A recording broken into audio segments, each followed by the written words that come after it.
नमस्कार, आप देख रहे हैं सीएमएन न्यूज। मैं हूं आपके साथ कनिका। तो चलिए शुरुआत करते हैं कुछ अहम खबरों के साथ। बड़ी खबर मेरठ से सामने आ रही है, जहां कोरोना संक्रमण के दौर में देश विदेश के वैज्ञानिक वैक्सीन इजाद करने में लगे हैं।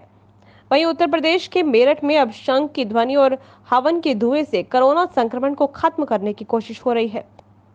मेरठ के एक भाजपा नेता ने हनुमान चालीसा का पाठ करते हुए हवन का धुआं मलिन बस्ती में घुमाया, जिसका वीडियो वायरल हो रहा है। उन्होंने दावा किया है कि शंख की ध्वनि से वायुमंडल में फैल रहा वायरस खत्म हो जाएगा। हवन सामग्री के धुएं के सहारे कोरोना संक्रमण पर काबू पाने का ये अनोखा तरीका भाजपा नेता गोपाल शर्मा ने इजाद किया है। उन्होंने खुद का वीडियो वायरल किया है, जिसमें वह एक रिक्शा ठेले पर हवन कुंड रखकर धुआं मलिन बस्ती में घुमा रहे हैं, साथ ही शंख भी बजा रहे हैं। मेरठ से अरुण कुमार की रिपोर्ट। कोरोना महामारी की रोकथाम के लिए, वायुमंडल के शुद्धिकरण के लिए, वायुमंडल के अंदर ऑक्सीजन का स्तर बढ़ाने के लिए तथा वायुमंडल में फैले हुए हानिकारक वायरस को समाप्त करने के लिए हवन सामग्री के साथ देसी गाय के गोबर के बने उपले, देसी गाय का घी, आम की लकड़ी, लौभान, कपूर आदि को मिलाकर हमने हनुमान चालीसा के पाठ के साथ मेरठ के नई बस्ती व शिवपुरम की गलियों में हवन सामग्री की धुनी को वायुमंडल में फैलाया, ताकि वायुमंडल का शुद्धिकरण हो, हानिकारक वायरस समाप्त हो, वायुमंडल के अंदर ऑक्सीजन का स्तर बढ़े। और हनुमान चालीसा का पाठ इसलिए साथ में किया क्योंकि हनुमान जी संकटों का विनाश करने वाले हैं और इस कोरोना महामारी से, इस कोरोना वायरस से निश्चित रूप से हनुमान जी हमें निजात दिलाएंगे, इस कोरोना वायरस पर हमें विजय प्रदान करेंगे।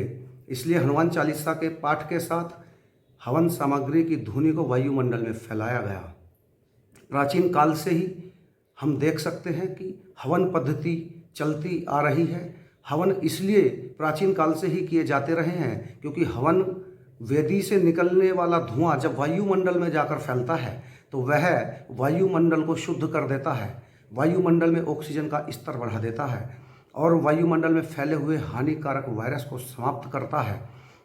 इसलिए यदि हम घरों में हवन करेंगे प्रतिदिन तो ऐसा करने से ये कोरोना नाम का वायरस भी समाप्त होगा और इसके साथ साथ अन्य हानिकारक वायरस जो भी वायुमंडल में मौजूद होंगे वह भी समाप्त होंगे।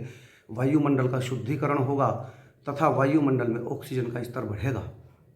आप देखिए, आज कोई भी व्यक्ति कोरोना वायरस से संक्रमित हो या उसे कोई हल्का फुल्का बुखार आया हो, उसके अंदर तुरंत उसे ऐसा महसूस होता है कि ऑक्सीजन का स्तर गिर रहा है और वह तुरंत ऑक्सीजन के सिलेंडर लेने के लिए दौड़ पड़ते हैं। जबकि ऑक्सीजन का स्तर गिरने के पीछे एक कारण यह भी है कि आज वायुमंडल के अंदर ऑक्सीजन कम इसलिए हो रही है क्योंकि पेड़ बड़ी संख्या में कम हो रहे हैं।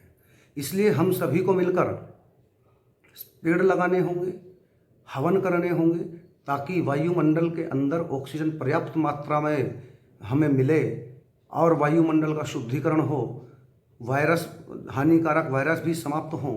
ऐसा करने से हम कम बीमार होंगे और हम सभी को सरकार के द्वारा निर्देशित गाइडलाइन का भी पालन करते हुए इस कोरोना महामारी से मिलकर लड़ना होगा। और यदि हम सभी एकजुट होकर, संगठित होकर इस कोरोना महामारी से लड़ाई लड़ेंगे तो निश्चित रूप से हम विजयी होंगे। और मैं कह सकता हूँ कि जीतेगा भारत और हारेगा कोरोना।